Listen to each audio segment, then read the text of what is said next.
কিরে, পেলি কিছু? পাবো পাবো, ঠিক পাবো। এত ব্যস্ত হোস না তো। ছিপটা কোথা থেকে জোগাড় করলি? পাশের বাড়ি থেকে চেয়ে এনেছি। রোজ সকালে স্কুলে যেতে ভালো লাগে বলতো? আমার তো পড়াশোনা করতে একদম ভালোই লাগে না। আমারও লাগে না, এই তো দিব্যি আছি, ঘুরছি ফিরছি। এত লেখাপড়া করে হবেটা কি? আমাদের পাড়ার অতীনদা দারুণ লেখাপড়ায়, সেই যে বিদেশ গেল আর এলোই না। মা বাবা রোজ অতীনদা কত পড়াশোনায় ভালো সেই কথা শোনাবে। আমার যদিও সে চিন্তা নেই, বাবা মা কবেই মরে গেছে। কাকা কাকিমা রোজ শুধু মারে। আমি স্কুলের নাম করে পালিয়ে এদিক ওদিক ঘুরে বেড়াই। বাড়ি থাকলেই খাটাবে, না হলে মারবে। আর একটু বড় হলে দুজনে পালাবো, বুঝলি? পড়ে যাব, কাজ করব, তখন আর পড়াশুনো করতে হবে না। ঠিক বলেছিস। ওই দেখ, ফাতনাটা কাঁপছে। বড় মাছ মনে হয়। টান গজু, টান। ও উফ, হাত থেকে পিছলে যাচ্ছে তো। ছাড়িস না গজু, একদম ছাড়িস না। ইস, বড় মাছ ছিল মনে হয়, ফসকে গেল। ছিপটাও ভেঙে গেল। আবার আজ কপালে মার আছে। বৃষ্টিও পড়তে শুরু করেছে, বই খাতাও সব ভিজে গেল মনে হয়। সে ভিজলে ভিজুক, বই খাতা আমার একদম ভালো লাগে না। চল তাড়াতাড়ি গাছতলায় দাঁড়াই, নাহলে তো পুরো ভিজে যাবে। বেল তো প্রায় হয়েই এলো, বাড়ি ফিরে যাই চল। তবে সাবধান, স্কুলের সামনে দিয়ে যাওয়া যাবে না। ঠিক বলেছিস, স্কুলের ধার দিয়েও যাব না। দেখেছেন স্যার, কোনো কথা শোনে না। স্কুলের নাম করে বেরিয়েছে, এদিকে স্কুলেই যায়নি, কোথায় যে গেছে। কোথায় আবার যাবে? রাস্তাঘাটে মাঠে খেলে বেড়াচ্ছে। আর এটা তো আজকের ঘটনা না, প্রায় হচ্ছে। আজই ওর বাবাকে বলবো, খুব বকে দেবে। গজু আর কাজু, এই দুইজনের ভয় স্কুলে সবাই তত কিছু না কিছু অনিষ্ট করছে, আর সুযোগ পেলেই স্কুল পালাচ্ছে। আমি ক্ষমা চাইছি স্যার। আরে না না, আপনি কেন ক্ষমা চাইছেন? আর যতক্ষণ না গজু ফিরছে আমি উঠবই না। ফিরুক বাড়িতে, তারপর দেখছি। স্যার, আপনি? কোথায় ছিলি সারাদিন? স্কুলে যাসনি কেন? ইয়ে মানে আমি কাজুর সাথে খেলে বেড়াচ্ছিলি তো? না স্যার, মানে বলছি কি। কিছু বলতে হবে না, সব জানি আমি। এত করে বলি বোঝাই, তাও তোদের মাথায় ঢোকে না। কি হলো? স্যার যা বলছেন উত্তর দে। আমি স্কুলে যাবই ভেবেছিলাম, কাজু বলল। ও কি বললো আমার জানাই আছে। আজ ছেড়ে দিচ্ছে, আর স্কুল পালালে এই ছাতা দিয়েই পিঠের ছাল তুলে দেবো, বুঝলি?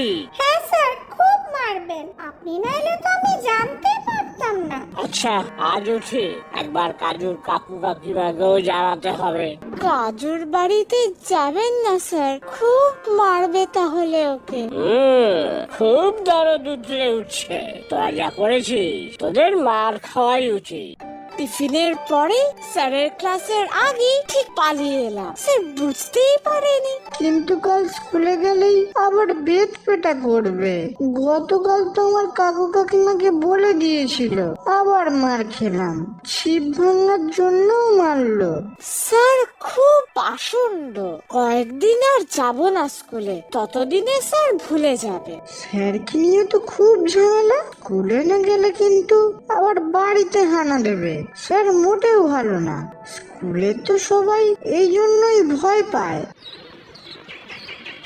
চল না বড় দিঘির পাড়ে যাই, ওখানে মাঝি ভাই এখন দুপুরে থাকে না, নৌকোটা পাড়েই বাঁধা থাকে, দুজনে চড়বো। দারুণ মজা হবে। নৌকো চড়ে ওই পাড়ের জঙ্গলে যাব।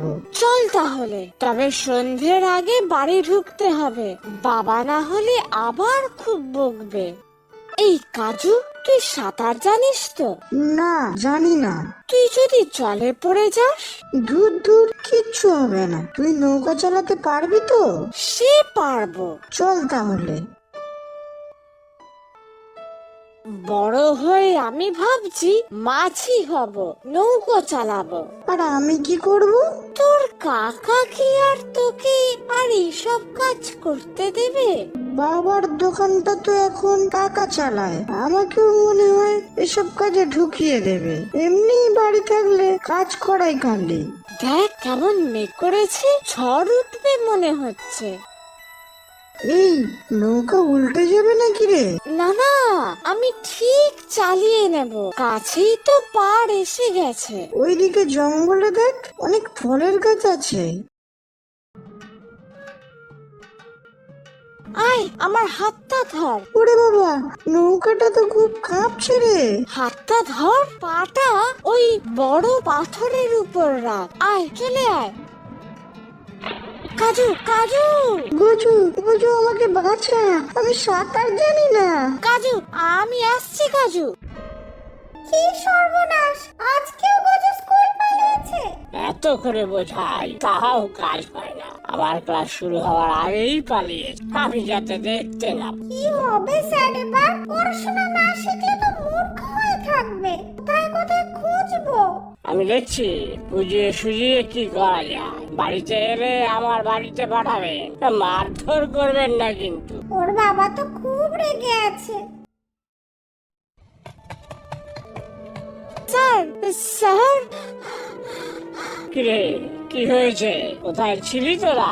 আজ তোদের দুজনকেই বেত পেটা করবো। স্যার স্যার, খুব বিপদ স্যার। আরে কি হয়েছে বলবি তো? আমি আর কাজু স্কুল পালিয়ে দিঘির পাড়ে গিয়েছিলাম, নৌকো করে ওই পাড়ে গেলাম। নামতে গিয়ে কাজু জলে পড়ে গেছে। আমি অনেক খুঁজলাম, পেলাম না। আপনি কিছু করুন স্যার। সর্বনাশ, কাজুর বাড়িতে বলেছিস? না স্যার, ওকে তোর কাকা কাকি এমনি মারে। আপনি কিছু করুন স্যার, আপনার সব কথা শুনবো। আচ্ছা চল চল দেখি গিয়ে। একা একা নৌকো করে এত দূর এসেছিস তোরা? হ্যাঁ স্যার, কাজুর কোনো দোষ নেই। আমি বলেছিলাম ওকে, সব দোষ আমার। ওকে খুঁজে দিন স্যার। এইখান থেকে ও জলে পড়ে গেল, কত খুঁজলাম। কাজু কাজু। আরে এখানে তো এমন কিছু জল নেই ডুবে যাবার মতো। কাজু যে সাঁতার জানে না স্যার, আমি কত খুঁজলাম, পেলাম না। আমার মনে হচ্ছে ও ডোবেনি। চল খুঁজে দেখি দুজনে। এই পার বরাবর হাঁটি, বুঝলি? কাজু কাজু, কোথায় তুই? ওই তো গাছ বসে আছে। হ্যাঁ রে, কোথায় ছিলি তুই? কত খুঁজেছি তোকে। দেখ দেখ, স্যারকেও নিয়ে এসেছি। আমি জলে পড়ে ভয়ে অজ্ঞান হয়ে গিয়েছিলাম। মাঝি ভাই দেখতে পেয়ে আমাকে এখানে তুলে এনে বসিয়ে রেখে ওই জঙ্গলের ভিতরে গেছে কাঠ কাটতে। সব আমার জন্যই হলো, আমি তোকে এখানে নিয়ে এলাম। হ্যাঁ, এবার শিক্ষা হয়েছে তো তোদের? হ্যাঁ স্যার, আপনার আর কোনো কথা অমান্য করব না। রোজ স্কুল যাব, ক্লাস পালাবো না। আর স্কুল পালাবো না স্যার, আমার বাড়িতে বলবেন না। আমি তো স্যারের কাছেই প্রথম ছুটে গিয়েছিলাম। স্কুলে গিয়ে শুনলাম আপনি বেরিয়ে গেছেন, তাই তো আপনার বাড়ির দিকে যাচ্ছিলাম, রাস্তায় দেখা হলো। আমি তো তোর বাড়িতে গিয়েছিলাম। আবার মাকে বলে দিয়েছেন যে আমি স্কুল পালিয়েছি? তা তো বলতেই হবে, মা বাবার কাছ থেকে কিছু লুকোতে নেই রে। তবে আজকের কথাটা বলবো না, তোরা যে নিজের ভুল বুঝতে পেরেছিস এটাই অনেক। মাঝি ভাই, বাড়ি যাব আমি, আমার বন্ধু আর স্যার এসেছে। এই খোকা বাবু জলে পড়ে হাত পা ছুঁড়ছিল, আমি দূর থেকে দেখতে পেয়ে তাড়াতাড়ি আমার নৌকায় তুলে এখানে নিয়ে আসি। খোকা বাবুর জ্ঞান ফিরে আসতে বসিয়ে রেখে জঙ্গলে কাঠ আনতে গেছিলাম। অনেক উপকার করেছো ভাই তুমি আমাদের। চলো এবার সবাই বাড়ি ফেরা যাক। সেই ভালো, তবে খোকা বাবুরা এইভাবে একারা নৌকায় চড়ে বসবে না, কত বড় বিপদ হতে পারতো।